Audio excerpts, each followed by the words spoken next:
Welcome to the current world. कल रात Ford car company ने एक अनाउंसमेंट करी है कि ये भारत में कार मैन्युफैक्चरिंग नहीं करेगी। इंजन अभी के लिए मैन्युफैक्चर करेंगे और ये एक्सपोर्ट भी कर सकते हैं। फोर्ड बेसिकली एक यूएस कार कंपनी है। ये पूरी तरह बंद कर देंगे 2022 तक। अगर फोर्ड भारत छोड़ के जाती है तो 4,000 एम्प्लॉयज़ हो जाएंगे जॉबलेस। ये जो 4,000 का आंकड़ा है ना, ये रियली में इससे बहुत ज़्यादा होने वाला है, क्योंकि 4,000 तो ओनली फोर्ड वर्कर्स, जॉबलेस तो ओनली फोर्ड वर्कर्स ही होंगे। अगर कोई भी कार मैन्युफैक्चरिंग कंपनी होती है, उसके आसपास बहुत सी और भी कंपनियां होती हैं। जब कोई भी एक कार बनाई जाती है तो उसके लिए हमें चाहिए होता है स्टील, और कार कंपनियां स्टील बाय करती हैं किसी और कंपनी से। ऐसे ही बहुत सारे और भी एसेसरीज होती हैं जो एक कार कंपनी किसी और कंपनी से बाय करती हैं। अब देखो, जो एक कार कंपनी थी वो स्टील बाय करती है किसी और कंपनी से भारी मात्रा में। अब वो भी हो जाएगा बंद। जो स्टील प्लांट्स भी अपना प्रोडक्शन, जो अब स्टील प्लांट भी हैं, वो भी अपना प्रोडक्शन कम कर देंगे कम। और जब प्रोडक्शन कम होगा तो जाहिर सी बात है कि जो लेबर वहाँ वर्क कर रही थी, वो भी, उनकी रिक्वायरमेंट भी कम हो जाएगी। तो वहाँ भी लोग जॉबलेस हो जाएंगे। कोई भी देश की सरकार हो, वो यही चाहती है कि देश से कोई भी कार मैन्युफैक्चरिंग कंपनी छोड़ कर ना जाए। इससे एक बड़ा लॉस होता है इकोनॉमिक पर। अब क्या करें, इन सब के बाद फोर्ड को टोटल लॉस हुआ है 2 मिलियंस का। और पिछले साल सितंबर में ही हार्ले डेविडसन ने अनाउंसमेंट करी थी कि वो भी इंडियन मार्केट से एग्जिट करने वाली है। खैर, हार्ले डेविडसन की बात अलग है, ये एक लग्जरी ब्रांड था। इससे जाने से देश को इतना लॉस नहीं हुआ, क्योंकि इसके ओनली 2 ही प्लांट थे भारत के अंदर। और इसके जाने से 2,000 जॉबलेस हुई। और एक और यूएस बेस्ड कंपनी थी जनरल मोटर्स, ये भी भारत से लगभग 4 साल पहले एग्जिस्ट हो गई थी। और अब फोर्ड पिछले 25 साल से भारत में है। इसने बहुत सारी न्यू डिज़ाइन की कार दी हैं, उसके बाद भी ये भारत में पकड़ना नहीं बना पाई।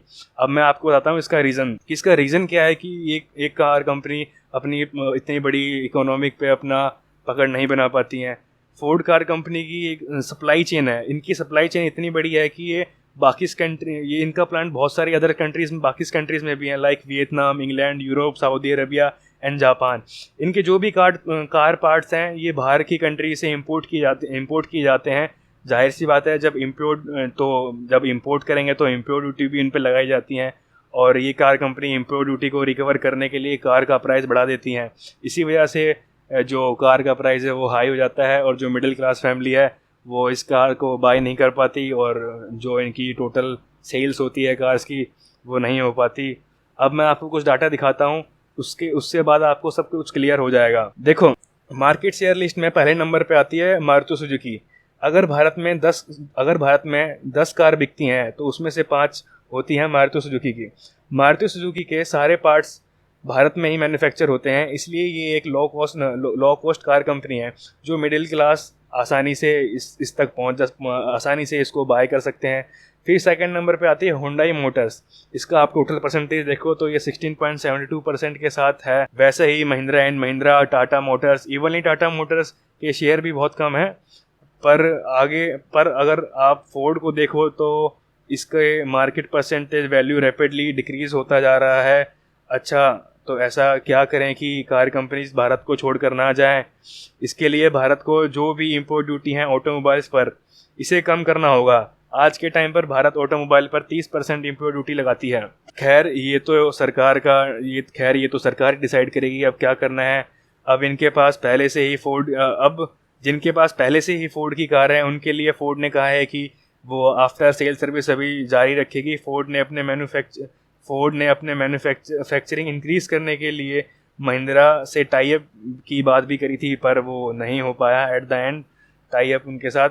और फोर्ड ने ये भी कहा है कि जो उनकी लग्जरी गाड़ियां हैं उनकी, वो अभी उसका इंपोर्ट जारी रखेंगे। मतलब उनका मैन्युफैक्चरिंग वो इंडिया में नहीं होगा, वो डायरेक्ट बाहर से इंपोर्ट करके वो लोग डायरेक्ट सेल करेंगे। जो ये लग्जरी गाड़ी है, इनमें आती है मस्टैंग हो गई, मस्टैंग जीटी हो गई। इनकी ऐसे बहुत सारे फेमस ब्रांड हैं जो लग्जरी में आती हैं। अब ये डायरेक्ट क्या करेंगे, यहाँ इंडिया में मैन्युफैक्चरिंग ना करके बाहर से इंपोर्ट करेंगे और डायरेक्ट यहाँ सेल करेंगे। अब देखना होगा कि आगे क्या होता है।